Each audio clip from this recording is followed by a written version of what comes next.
देखिए, समाजवादी पार्टी के लोग मानसिक संतुलन खो बैठे हैं। हम इधर कई महीने से देख रहे हैं।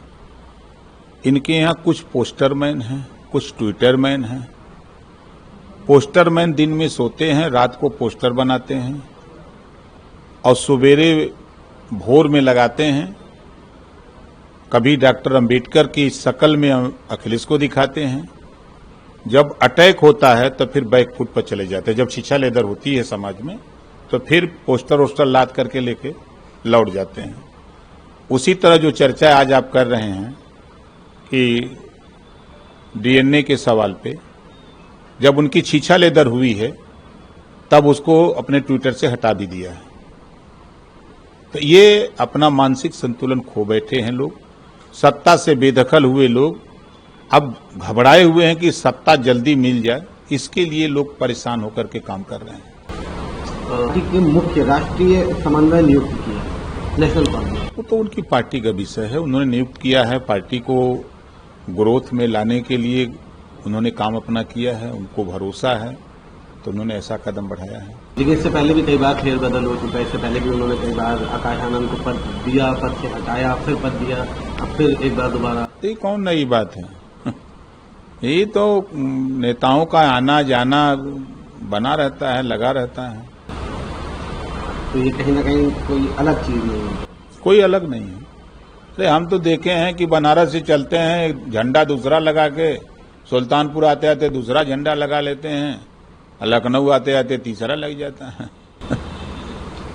एक और बड़ा अहम सवाल है, सर मेला लगने की बात हो रही थी, हालांकि सरकार ने इस पर रोक लगाई, मामला कोर्ट में गया, अभी भी चीजें चल रही हैं, लेकिन अभी तक वहां पे मेला नहीं लग पाया। कैसे देखते हैं आप, क्या कुछ कहें? देखिए, देश में अगर हम बाबा साहब डॉक्टर अम्बेडकर जी की भी बात करें तो जब तक देश में कांसीराम जी नहीं आए थे तब तक बाबा साहब डॉक्टर अम्बेडकर जी को जानने वाले लोगों की संख्या ज्यादा से ज्यादा 10% थी। जब दिल्ली की पार्लियामेंट में बाबा साहब डॉक्टर अम्बेडकर जी की जब मूर्ति लगी, उसके बाद चर्चा शुरू हुई। आज पूरी दुनिया के लोग बाबा साहब डॉक्टर अम्बेडकर को मानने लगे और जानने लगे। राजभर महाराजा सुहेलदेव जी की जीवनी, उनके कृतित्व और व्यक्तित्व को मुश्किल से 2% लोग जानते थे। हम लोगों ने 22 साल से जब इस बात को अध्ययन किया, पढ़ा, तो जो सैयद सराज मसूद गाजी काबुल से देश को गुलाम बनाने के लिए देश के मठ मंदिरों को लूटते हुए 585 राजा देश में थे, तमाम राजाओं को हराते हुए वो बहराइच की तरफ जब बढ़े तो वहां राजभर महाराजा सुहेलदेव जी ने आसपास के राजाओं को इकट्ठा किया, बात करके लड़ाई हुई। 17 दिन नानपारा मैदान में युद्ध हुआ। 17वें दिन सैयद सराज मसूद गाजी को वहीं मार दिया महाराजा सुहेलदेव जी ने, खत्म किया। तो मेला तो लगना चाहिए।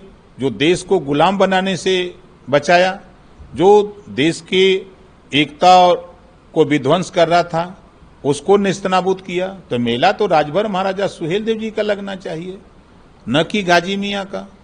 तो ये कांग्रेस के लोगों की साजिश रही कि मुसलमान कहीं नाराज ना हो जाए, नहीं तो वोटवे नहीं देगा। यही हाल सपा बसपा के रिजिंग में 19 साल था। तो जब इधर हम लोगों ने लंबे समय से वहाँ संघ के लोग काम करते रहे, बीजेपी के लोग काम करते रहे, समय समय पर हम भी जाकर के विजय दिवस और जयंती मनाते रहे बहराइच में। इस बार हम भी परमिशन मांगेंगे डीएम से और 10 जून को विजय दिवस हम खुद मनाने जा रहे हैं बहराइच में। लाखों लोगों को जुटाएंगे वहाँ। एक और बड़ा अहम सवाल है, एक बड़ी फेमस यूट्यूब के लिए जासूसी करने के मामले में किस तरह से देखते हैं? देखिए, जो खुफिया एजेंसी है भारत सरकार की और प्रदेश सरकार की, अगर ऐसी जानकारी आई है तो निश्चित है कि ऐसे लोगों के खिलाफ कार्रवाई होनी चाहिए।